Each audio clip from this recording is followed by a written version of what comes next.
கர்த்தருக்கு ஸ்தோத்திரம். இன்றைய நற்செய்தி, உங்கள் பிரச்சனைகளை இயேசுவின் பாதத்தில் வையுங்கள். மத்தேயு சுவிசேஷம் 15ஆம் அதிகாரம் 29வது வசனத்திலிருந்து 31வது வசனம் வரைக்கும் நீங்க பாத்தீங்கன்னா, இயேசு கிறிஸ்து கலிலேய கடல் அருகே வந்து ஒரு மலையின் மேல் ஏறி அங்கு உட்கார்ந்தாங்க.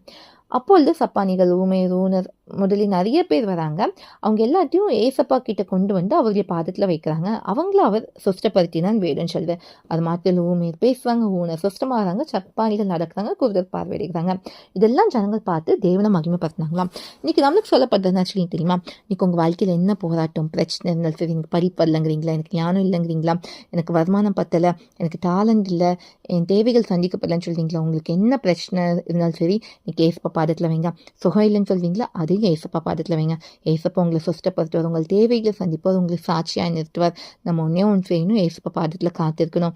மரியாள் தன்னை விட்டு எடுப்பதால் நல்ல பங்கை தெரிந்து கொண்டு போல நம்மளும் நல்ல பங்கை தெரிந்து கொள்ளும் போது தேவ அற்புதத்தை காண்போம். இதுவே இன்றைய நற்செய்தி.